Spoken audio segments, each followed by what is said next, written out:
ek nie vanoggend al vir jou geseënde Vadersdag gesê het nie. Geseënde Vadersdag aan elke pappa, aan elke rol wat jy dalk as 'n pa figuur speel. En ons waardeer julle en ons sien julle raak, so ek hoop julle word ook lekker bederf. Blykbaar moet ek vanmiddag braai. En toe sê ek net vir hulle, as hulle wil hê dit moet gebeur, moet hulle bereid wees om steenkool of iets te eet. En hy sê nie, gee vir my 'n oond en 'n stoof, en ek sê reg, maar nie vir my 'n braaivleisvuur gee nie, ek weet nie wat jy raai uit gaan kry nie.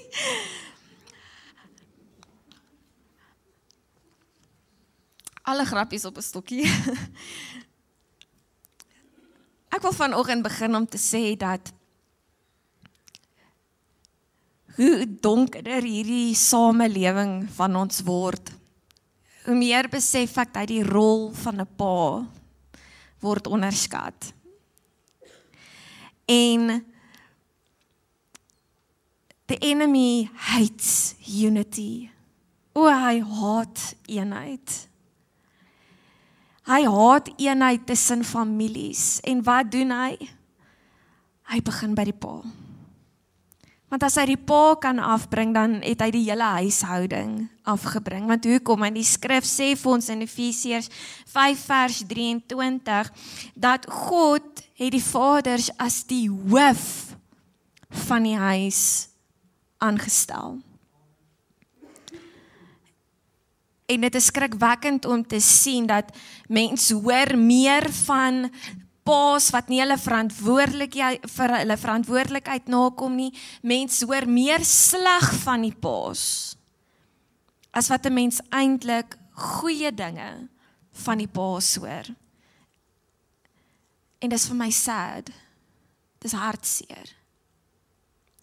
Ek wil vir elke pa, of jy 'n biologiese pa is en of jy 'n pa figuur in iemand se lewe speel, vir jou sê that you are so much more as wat die samelewing julle probeer uitmaak. Soveel meer. En ons hartsgebed vanoggend met hierdie boodskap en met hierdie woorde is dat jy sal sien wie God jou geroep het om te wees. Binne jou werksplek, binne jou huishouding. Jou huishouding is jou eerste bediening. En mag die Here in jou hart kom herstel vanoggend waar jy herstel nodig het. En mag jy opnuut sien wie God jou geroep het om te wees. Blaai saam met my na Genesis 6 vers 5. Genesis 6 vers 5.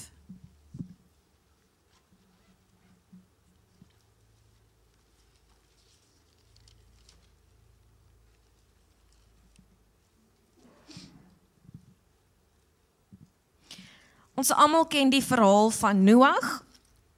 En as jy Noag hoor, dan wat sien jy dadelik? Die ark.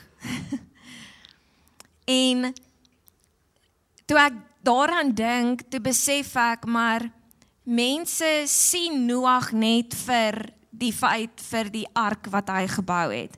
Maar Noag was soveel meer as dit gewees. En die samelewing sien jou as pa, as die broodwinner van die huis. Jy moet gaan, jy moet 'n salaris verdien, jy moet seker maak dat daar's brood op die tafel. Maar jy's soveel meer as net dit. Kom ons lees Genesis 6 vers 5. Die Here het die omvang van die boosheid van die mensdom op aarde raak gesien. Hy het opgemerk dat hulle gedagtes gedurig sleg was. Vers 6. Die Here was spyt dat hy die mens op die aarde gemaak het. Dit het hom diep bedroef. Vers 7. Daarom sê die Here, ek sal die mensdom wat ek gemaak het heeltemal uitwis van die aarde. Saam met hulle sal ek ook al die diere, klein en groot, as ook die voëls vernietig, want ek is spyt dat ek hulle gemaak het. Vers 8. Maar die Here was Noag goed gesind. Kom ons kry gou die prentjie, nee, ons dink ons tye van nou is erg. Maar hoe erg, ek sê glad nie dat ons tye nou is nie erg nie, dis glad nie wat ek sê nie. Maar hoe erg moet dit wees, dat God sê, maar ek is spyt dat ek die mens gemaak het. Want God het die mens gemaak om intimiteit met hom te hê, om hom te ken. Hy het nie nodig gehad om een van ons hier te maak nie. Hy's God. Hy's almagtig. Hy heers bo alles. Hy kort niks nie, hy skiet niks kort nie, but yet, hy het gekies om my en jou te maak. En toe is die wêreld in so 'n gemors, net soos wat dit vandag is, en God sê, ek is spyt dat ek die mensdom gemaak het. Hoe sleg moet dit wees, dat vanuit die hele aarde, was daar net een man en sy gesin. Net een man en sy gesin. En daarom was die Here Noag goedgesind. As jy kyk na die ander vertalings, die Amplified sê spesifiek dat Noah found grace and favor in the sight of the Lord. Nou, in Genesis 6 vers 8, daardie woord genade maak ook sy eerste verskynsel in die skrif. Dit moet omtrent iets vir jou sê van die tipe man wat Noag was. Sien, Noag was nie net die bouer van die ark nie. As jy mooi daaraan gaan dink, Noag was ook 'n pa. Hy was ook 'n man vir sy vrou. Hy was selfs 'n skoonpa. En later aan het hy ook 'n oupa geword. Hoe lyk Noag dan vandag vir die moderne man? Kom ons lees Genesis 6 vers 9. Genesis 6 vers 9. Hy sê, wat volg is die geskiedenis van Noag. Noag was 'n opregte man, die enigste onberispelike persoon in daardie tyd. Hy het God se wil deurgaans uitgeleef en 'n noue verhouding met hom gehad. Sien ons hoor hierso, okay, hy was opreg. Hy was die enigste onberispelike persoon. Hy het God se wil deurgaans uitgeleef. Maar al daai beskrywingseienskappe van hom sou nie moontlik gewees het as hy nie 'n noue verhouding met God gehad het nie. Jy kan alles vir jou gesin gee. Alles probeer wees. Maar hoe nader jy in 'n verhouding met God is, hoe meer word jy soos hy. En soos jy meer soos hy word, hoe meer gaan jy 'n goddelike pa wees. Sien, eerstens, Noag het genade in die oë van die Here gevind. Hoe lyk dit dan, wanneer 'n pa genade in die oë van God vind? Sien, genade is iets wat aan ons geskenk is. Daar is 'n skrifgedeelte, ek het hom, ons sal hom nou lees. Genade is iets wat God doen. Let op dat Noag genade by God gevind het. So wanneer vind 'n persoon iets? Wanneer jy daarvoor soek, né? Wanneer Noag het genade by God gevind omdat hy daarna gesoek het. Genade van God is die krag om te lewe om God te behaag. Hy sal dit aan jou en my gee as ons hom daarvoor soek. Nou ek gaan nou Efesiërs 2 vers 8 lees En ek gaan vir 'n spesifieke rede dit vanuit die Amplified vertaling lees. Dit sê, "For it is by grace, God's remarkable compassion and favor, drawing you to Christ, that you have been saved, actually delivered from judgment and given eternal life through faith. And this salvation is not of yourselves, not through your own effort, but it is the undeserved gracious gift of God." Sien, Noag het genade van die Here ontvang. En vanuit daai genade uit, die skrif sê dan verder praat en dan dat daardie genade stel ons dan weer in staat om goeie werke vir die koninkryk van God te doen. Maar sonder die genade van God, as ons nie die genade van God gaan behaag nie, kan ons nie die goeie werke doen nie. Maar hier is Noag die voorbeeld, hy het die genade van God gesoek, God het vir hom genade gegee, en vanuit sy genade, wat hy ontvang het, was hy in staat om goeie werke te doen. Wat doen jy met die genade wat God elke dag aan jou toevertrou? Wat se werk doen jy vir ander met daardie genade van God binne in jou huisgesin, jou eerste bediening? So wat moes Noag doen? Eerstens, hy het 'n regverdige lewe geleef. Want as ons sien na Genesis 6 vers 9 tot 10, sê dit dat Noag was 'n regverdige man. Hy het nie die standaarde van die wêreld gevolg nie. Kan jy dink, jy is so omring met chaos in die wêreld, met al die lelik van die wêreld, en ek dink ook, daar moes ook temptasie gewees het. Hoe kan daar nie temptasie gewees het nie? But still, he was a righteous man. Hy het 'n regverdige lewe geleef. Hy was 'n voorbeeld. Wat was sy werke? Hy was 'n voorbeeld vir sy gesin om te doen wat reg is in die oë van die Here. Die skrif leer ons dat Noag het 3 seuns gehad. So wat 'n wonderlike pa het hulle dan nie gehad nie. Ons lees nou van al hierdie mooi eienskappe van hom. Hulle het 'n regverdige pa gehad wat getrou met God gewandel het. Noag kon 'n regverdige lewe lei toe niemand anders God oorweeg of geraadpleeg het nie.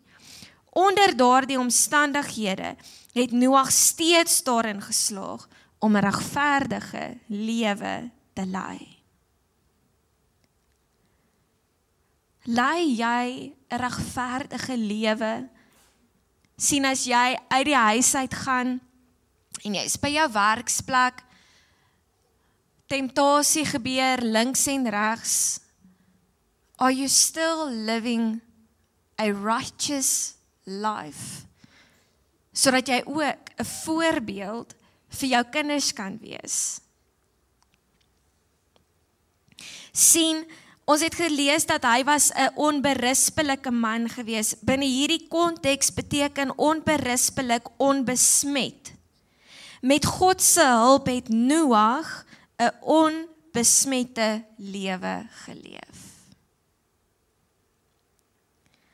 As pa, jy volg nie die wêreld se standaarde nie. Jy strewe eerder om 'n lewe te leef wat onbesmet is. Streef om getrou aan God te wees en om 'n voorbeeld vir jou gesin te stel deur getrou te bly aan God. Hoe bly jy getrou aan God? Jy spandeer tyd saam met hom. As jou kinders dit by jou gaan sien, as hulle sien hoe jy tyd saam met die Here spandeer, wat gaan hulle doen? Hulle gaan outomaties doen wat hulle pa doen. En wanneer dit kom by temptasie in hierdie wêreld, sê die skrif, en onthou dit wanneer die vyand kom en hy probeer om aanslae oor jou lewe te bring, sodat jy in temptasie val. Sê 1 Korintiërs 10 vers 13, onthou, die versoekings wat oor julle pad kom, is nie uniek nie. Dieselfde versoekings wat Noag in daardie tyd gehad het, is dieselfde versoekings wat ook vandag gebeur. Dis nie uniek nie, dis nie nuut nie. Ander ondervind dit ook, maar God is getrou. Hy sal keer dat die versoeking te sterk vir julle word. Midde in die versoeking sal hy vir 'n uitweg sorg, sodat julle dit kan verduur. En dis vir ons almal, nie net vir mans nie, daar kom temptasie, waar die vyand temptasie oor ons as vrouens se lewens ook bring. But God said, dat daar kan nie 'n versoeking so groot wees, dat hy dit sal toelaat, dat dit gebeur nie. Ons sien hier iemand wat deur genade gered is, omdat hy God gesoek het, te midde van 'n korrupte, 'n gewelddadige, selfsugtige en 'n sondige samelewing. En wat was die gevolg daarvan? Sy familie het ook genade met God gevind. Statistiek sê, en ek weet Evan het dit ook al 'n paar keer met ons gedeel, maar statistiek sê dat wanneer 'n pa tot Christus kom, sal 93% van gesinne volg. Dis baie. Moenie jou rol as pa in die huis onderskat nie. Sien, wanneer jy as man van God die Here volg, gaan jou mense outomaties saam met jou die Here volg. The blind cannot lead the blind. Wanneer 'n ma eerste tot Christus kom, sal 17% van gesinne volg. Kan ons net gaan kyk na daai drastiese drop in statistiek. Verstaan julle nou hoekom ek sê, wanneer die vyand kom om families aan te val, kom hy eerste en hy begin by die pa. Want as hy die pa kan aftrek, gaan hy die hele gesin aftrek. En dan wanneer kinders eerste tot Christus kom, dan sal 3,5% van gesinne volg.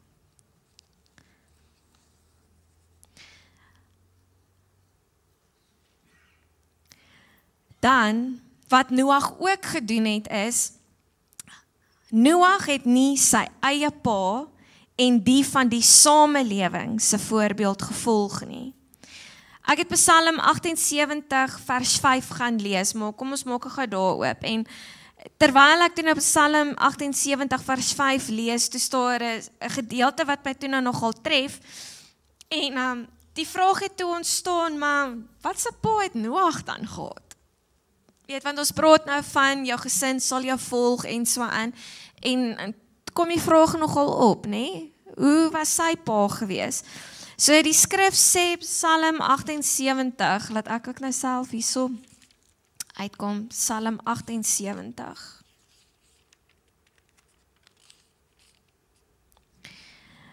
Vers 5. Hy het voorskrifte aan Jakob gegee en sy gebooie aan Israel.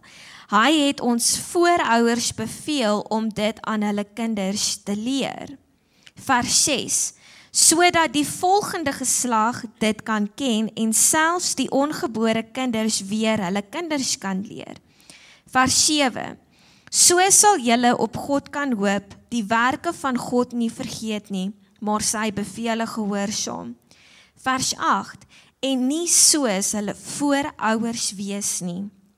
Hulle is 'n ongehoorsame, opstandige geslag, wie se hart nie getrou was nie, wie se gees ontrou was aan God.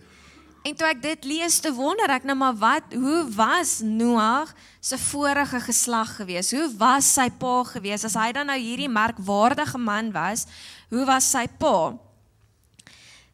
Dan lees ons in Genesis 4, lees ons die volgende. Kom ons maak sommer daar oop. Ek het dit nou nie hier uitgetik nie en is okay, maar kom ons gaan lees dit gou. Ek wil hê julle moet dit sien. Genesis 4.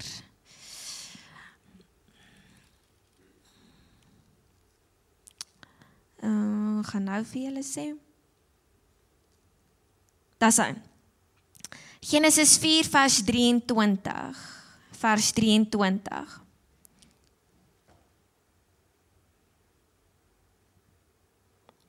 Op 'n dag sê Lamech vir sy 2 vroue, Ada en Silla, vroue van Lamech, hoor wat ek vir julle sê, luister na wat ek sê, 'n man wat my wond, maak ek dood, ja, selfs 'n jong man wat my aanval.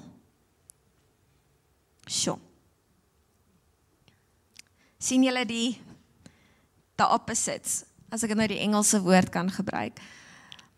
So, net voor daai skrifgedeelte, dan word almal se wat familieboom uitgelê en so aan, dan kom dit daarop neer dat Lamech was Noag se pa gewees. Nou as ons hierdie lees, dan sê dit vir my, was baie gefokus gewees op homself. Ek meen, hy het 2 vroue gehad. Huish, ons los dit daar. Hy het 2 vroue geneem, toe ander net 1 vrou gehad het. Wat noem hulle dit? Wat is daai woord? Polygamy, nee? Dit is ook die eerste getekende polygamy saak wat ons lees in die skrif. Okay, so hy het meer as 1 vrou gehad. Hy het 'n man vermoor wat hom eenvoudig net gewond het. So hy was 'n moordenaar gewees. Hy het homself selfs in God se plek gestel, en verklaar dat sy wraak 77voudig sou wees, op dieselfde manier as wat God verklaar het dat wraak op enige iemand wat Kaan aanval 7voudig sou wees. Onthou, Kaan was vervloek gewees omdat hy sy broer vermoor het, né? En hier is hy so arrogant om te sê dat as iemand aan my raak, sal hulle straf erger wees as die vloek wat die Here op Kaan gesit het. Lyk nie na 'n baie goeie voorbeeld van 'n pa nie. Sien, jy kan dalk vanoggend hier met iets in jou hart sit en sê, maar weet jy wat, is maklik vir jou om te praat, maar jy weet nie hoe my pa was nie. Ek is so want my pa was so. But God has called you to be a king, a priest, a prophet, a leader in jou huis. Jy's die hoof van jou huis. En besef jy dat jy is vanoggend in 'n posisie om daardie bose siklus te breek. Maar Noag het die siklus gebreek met sy pa. Hy het nie sy pa se voorbeeld gevolg nie. Hy het eerder die voorbeeld gevolg waar God vir hom gesê het, maar Noag, jy is geroep om jou huishouding te lei. Jy's priester, jy's hoof van jou huis, jy's koning. En ek wonder hoeveel van julle sit vanoggend hier, en jy het ook net weer nodig om te hoor, dat weet jy wat, Dad, jy's koning. Papa, jy het ook foute gemaak, maar weet jy wat? When others saw a shepherd boy, God saw a king. En jy het dit ook net nodig om te hoor, ook net weer hoe tik op die skouer, en sê, weet jy wat, my man, jy's koning.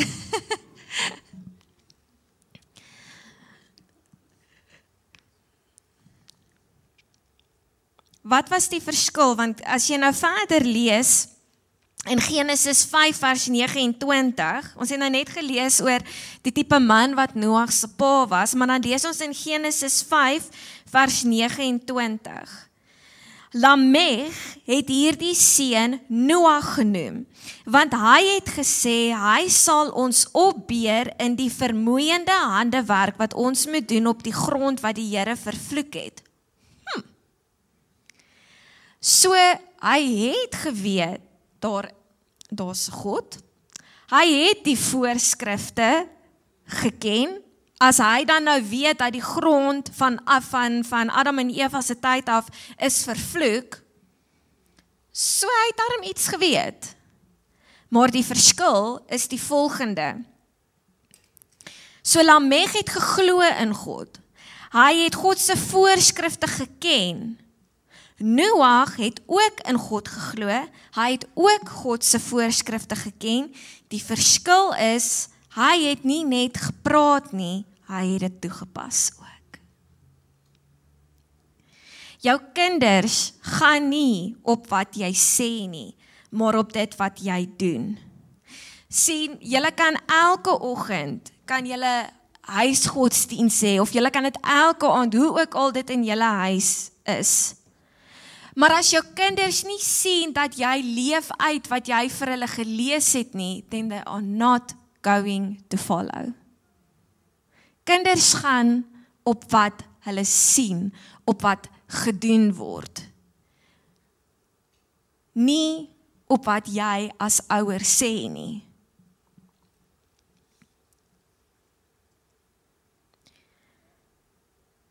Ons lees in Jakobus 2 vers 17, sien, vroeër het ons gelees in Efesiërs oor die geloof, dat deur die geloof ontvang ons genade, okay? Maar dit help nie, soos wat Jakobus 2 vers 17 sê, dis duidelik, om net te sê jy glo is nie genoeg nie. Geloof wat nie dade word nie, is eintlik glad nie geloof nie. Sulke geloof is dood en help niks. Jy kan nie net vir jou kinders elke Sondag kerk toe bring, maar gaan julle by hierdie deure uit, hoe is jy dan nie? Dis nie net vir die paas nie, dis vir ons almal.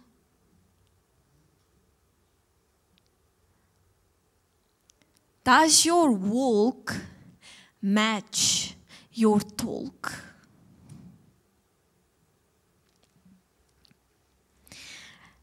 Maar Noag, in Genesis 7 vers 5 sê ons, Noag het die opdrag van die Here uitgevoer. Noag het nie net van sien, hierdie is ons handleiding. Ek hou nie daarvan as hulle sê, weet wanneer 'n baba nou pas gebore is, dan sê hulle, daar's nie 'n handleiding vir om kinders groot te maak nie. Hier's die handleiding, papas, mamas. Hier's die handleiding. Maar as jy jou kinders die voorskrifte leer, then your walk must match your talk. Watter opdrag is daar in God se woord, wat jy as pa moet uitvoer as hoof, koning en priester van jou huis?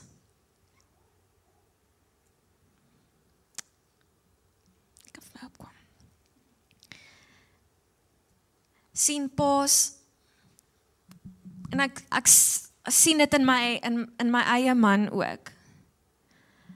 Die hart en die intensie is, ek wil net die beste hê vir my vrou en my kinders. Ek wil vir hulle kan gee alles wat hulle harte begeer. Ek gaan dag in, dag uit, gaan ek werk toe, hy stap net 'n paar tree kerk toe, maar hy doen dit ook soos 9:00 of 9:30 in die aand, ek wil ook net dit vir julle sê. En ja, dis reg, jy moet vir jou familie kan sorg. Jy moet kan ook voldoen aan hulle behoeftes en so aan. Maar kan ons julle so 'n bietjie skok vanoggend? Dis nie net al hoekom jy hier is nie. Jy is nie net hier om seker te maak dat jou gesin het vanaand kos om te eet en dat die rekeninge betaal is en dat jou vrou nie hoef te stres oor die geld nie en dat nee. Ja, dit is iets wat gedoen moet word, I get it. Maar die vyand koppel so baie keer jou sukses as 'n pa aan wat jy in die aardse opset vir hulle gee. Weet jy wat, jy kan nie vir jou vrou nou 'n nuwe kar koop nie. Oh man, you are a failure. Weet jy kon nou nie dit vir jou, jy kan nou nie jou kinders op vakansie vat of weet jy, hierdie maand was daar weer geweldige finansiële druk gewees. Kyk wat se failure is. Jy sien jou pa het ook nie geld gehad nie. Kyk hoe sit jy het ook nie geld nie. Jy's niks man. Dis 'n realiteit ouens. Dit gebeur. Moenie jou pa wees net koppel aan die aardse goed nie. Koppel jou pa wees aan hoe God jou geroep het. Want ek sê weer, you are a king. You are a prophet of your home. You are a leader. Noag se sukses was nie in die feit dat hy hierdie wonderlike ark gebou het nie. Sy sukses is hy het sy familie vir die koninkryk van God gewen. Sy familie het saam met hom in die ark gegaan. Moenie soos Lot wees. Net verder in Genesis 19. Lees ons die verhaal van Lot en van Sodom en Gomorra en ons lees dat Lot was eintlik, hy het 'n dubbelsinnige lewe gelei. Hy was een voet hier en aan die ander voet, een voet in 'n lewe met God en aan die ander voet was in die wêreld gewees. En die Here stuur toe 2 engele om Sodom en Gomorra te kom vernietig. Maar God was nog steeds Lot genadig gewees. En die engele sê vir Lot, gaan na jou familie. Die skrif sê letterlik, het maak nie saak wat hulle van jou is, of dit nou 'n oom is en of dit nou 'n niggie of 'n neefie was nie. Gaan, kraai hulle en vlug. Want die Here het ons gestuur om Sodom en Gomorra te kom uit te wis as gevolg van die sondige natuur wat hier aangaan. En Lot het gegaan. En hy het gesê, dit is wat die Here sê. En die skrif sê, sy familie het gedink hy grap. Hoekom? Because his walk did not match his talk.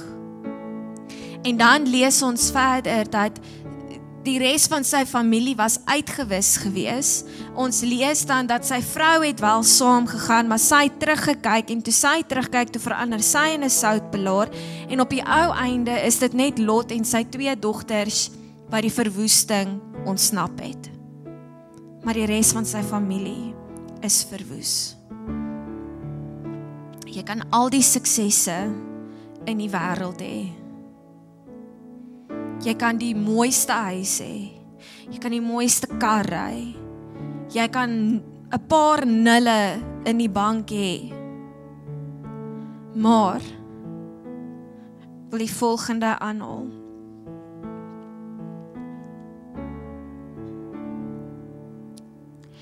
As jy jou familie aan sonde en die wêreld verloor omdat jy versuim het om hulle die dinge van God te leer, of jy was 'n slegte voorbeeld, dan het jy in God se belangrikste taak vir jou geval. Noag het sy familie gewen, want hy was opreg in sy wandel saam God. Hy het nie dubbel standaarde geleef nie. En ek besef later in Noag se verhaal het hy 'n fout gemaak. Die skrif sê dat hy het dronk geword en hy het naak in die tent gelê. Hy het 'n fout gemaak. Maar vanuit die tipe pa wat hy was, het 2 van sy 3 seuns gekom en hulle het hom bedek. En is asof ek so in my gees beleef, maar weet jy wat my kind? Jy het dalk 'n fout gemaak. Jy het dalk dinge gedoen wat jy nie moes gedoen het nie. Maar net soos Noag se seuns hulle pa bedek het, Net so kom ek vanoggend en ek kom bedek elke fout wat jy gemaak het, met die bloed wat vir jou gestort het. En dis nie te laat om oor te begin nie. Want ek sê weer, my kind, jy is koning. You are not only the shepherd's boy, you are a royal priesthood. Ek kan jou waarborg, lei jou familie na God toe. Of as jy eers die voorbeeld stel, kyk wat gebeur oor 'n paar maande. Moenie laat jou familie agterbly. Want die skrif sê in Matteus 24 vers 37 tot 39, Matteus 24, wanneer ek die seun van die mens verskyn, sal dit gaan soos in die tyd van Noag. Destyds voor die groot vloedwater gekom het die mense soos gewoonlik voortgegaan om fees te vier en oor en weer te trou, selfs nog totdat Noag in die ark ingegaan het. Hulle was so blind, julle, dat nog tot voor Noag hulle in die ark gegaan het hulle aangegaan soos wat hulle aangegaan het. Hulle het eers besef wat aan die gang was toe die vloedwater kom en hulle almal verswelg het. Net so sal die koms van die seun van die mens wees. Is jy en jou familie gereed vir enige tyd? Ek gaan afsluit met 2 dinge en dan 'n video. Vir die volgende wil ek herhaal and I don't know why, but I'm feeling this pressing in my heart.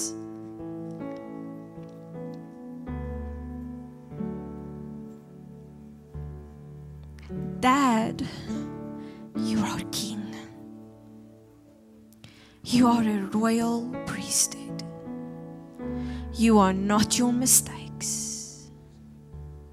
Jou identiteit as 'n pappa is nie gekoppel aan dit wat jy op 'n aardse wyse vir jou familie kan verskaf nie. But your identity is how you lead your family spiritually. Want nog gaan 'n tyd kom wat alles agterbly. Daar is nie iets soos maar jy kan nie iets saam met jou hemel toe vat nie. Oh yes you can. Jy kan jou familie saam met jou vat. Amen.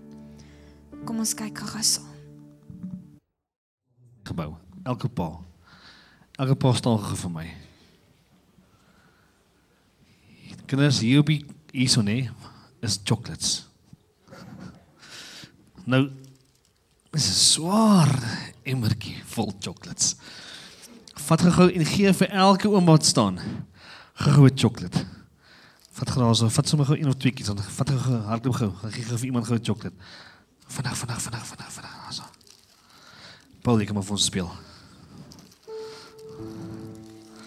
As jy gekry het, kan jy sit. Want jy mag nie jok in die kerkie, né? Ons het pas gepraat oor eerlik te wees. As jy klaar gee, kom terug en gaan vat genoeg. Vat graag nog vir oom.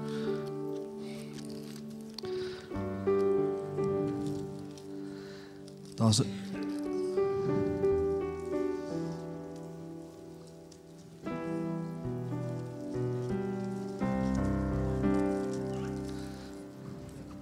daar bo is ook.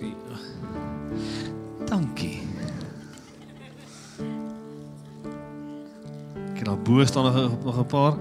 Kyk, hou gou aan, kom ons kyk gou. Kyk, ek dink. Kom ons kyk gou. Is nog baie oor, dankie Here.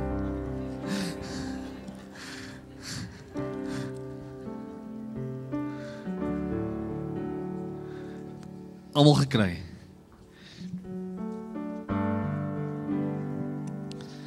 Okay. Okay, gaan se gaan by hulle pas. Gaan by hulle. Dankie liefie. Jy is eerlik, hè? By mamma.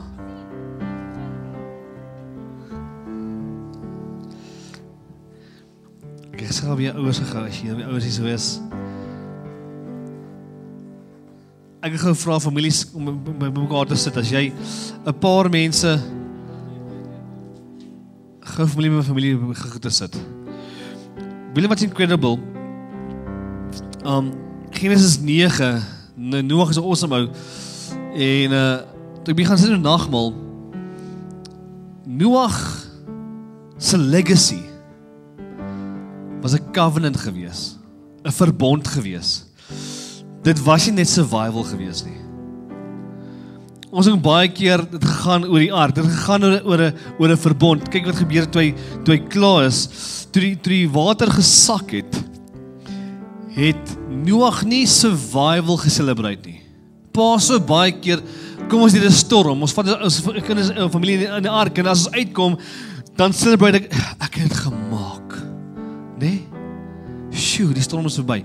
Hy kom uit en hy celebrate, hy bou 'n altaar en hy aanbid. Hy bou 'n altaar en hy aanbid. En God reageer met iets eternal, 'n verbond. En hy sê dit met 'n reënboog. Nee, die reënboog in die Grieks was actually 'n bow, to bow gewees. Okay? En dis jou hoogste roeping. Nie om te kan provide nie, het Lita nou gesê, dis nie om te provide nie, maar dis om jou familie te lei in God se belofte in. Noag se storie wys vir ons iets van vaders wat, as jy Afrikaanse woord, maar Engels sê, a true fathership is covenantal. Die wêreld leer vir ons, ek en jy as mans, ons moet ons sukses measure aan ons status, ons geld, hoeveel karre ons ry, hoeveel geld ons in die bank het. By the way, tensy jy nie 'n multimiljonair is nie, gaan jy net nie maak volgens die mense nie, né? Maar God se woord het anders.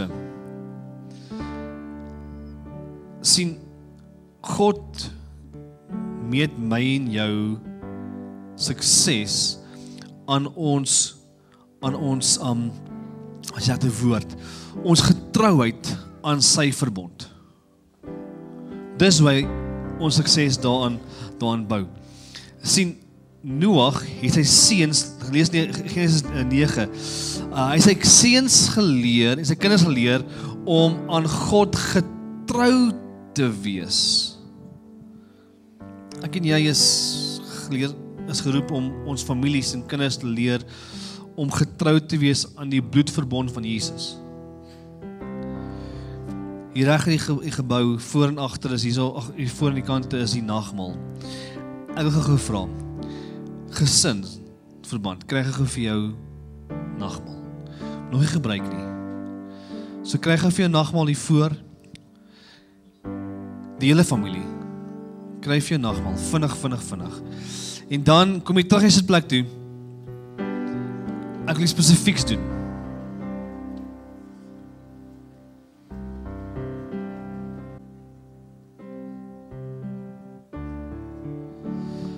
Sien, dis om nagmaal so belangrik is in ons huidige lewe. Is dit wanneer Noag het geleer om sy kinders te loop in die weë van die Here. Engels sê, he taught them the reverence of the Lord. Ons leer nie meer vir ons kinders die belangrikheid van nagmaal nie. Ons is so, en dan moet orde wees. Maar kinders moet ook verstaan wat is die belangrikheid van die bloedverbond wat Christus vir ons gedoen het. Leer jy jou kinders nog wat is nagmaal? Of is dit iets wat die groot mense doen in die kerk, 1 keer 'n maand, en jy kan dit kry die dag as jy gedoop is? Of leer jy jou kinders? Sien, dit is hoekom ek en jy moet regtig die kinders ons moet die nagmaal gebruik met autoriteit in ons huis. As ons kinders kan leer, as ons families kan leer, en wanneer ek en jy die brood van vandag, dan dis amper soos wat toe Noag sy familie in die ark vat, het hulle veilig ingevat. Nee? En sodra Jesus ons. Het jy geweet, ek is in hom. Die woord sê ek is in hom. So hy is in daai sin my ark. Ek is veilig binne hom teen die storms en daarom verklaar ek wanneer ek hierdie van Here, hierdie is die teken van die nuwe verbond. Dis nie 'n reënboog nie. Oor vir my daar's nie 'n reënboog iemand gesteel nie. Dit is 'n teken van die verbond. So Vader, hierdie is die teken van die nuwe verbond wat ek my kinders leer. Here, waar ek in U is, ek is vrygemaak, ek is skoon gemaak, ek is Here, U bloed laat vloei om my te laat red. Om my kinders te red. Om die wêreld te red. So ek wil jou vanoggend challenge. Sien, die wêreld het nie geweet toe Noag die ark bou, was besig om 'n legacy te bou nie. Met elke keer wat hy die planke vasgeslaan het, was hy besig om 'n legacy te bou, besig om iets te bou. En so is ek en jy besig pas om 'n legacy te bou. Elke keer wat jy gebed saam met jou kinders doen, elke keer wat jy iets leer, you're busy building a legacy. Wat bou jy? Wat bou jy? En ek wil jou vra daar waar jy sit om saam met jou familie nagmaal te gebruik. Is dit reg? Dat die pa sal nagmaal lei. En as jy nie is met die familie nie, skakel by iemand in. Ek weet Walter, jy's alleen hier, Sally, jy's alleen hier. Wie's nog alleen hier? Bubbles. Skakel by 'n familie in. Ons is tog een groot familie. Maar wil jy nie vanoggend as familie nagmaal gebruik nie? Is dit reg so? Vaders, jy het 'n massiewe rol op jou skouers. 'n massive taak. Ek wil uitnooi Vrydagoggend, moet dit nie mis nie. Ons spandeer tyd met wat beteken om 'n man te wees. Ons praat nie oor ekonomie en oor skoengroottes en karre. Ons praat letterlik oor wat beteken, wat sê woord oor man wees. Wat beteken om radikaal man te wees? So mag jy radikaal wees in jou man wees.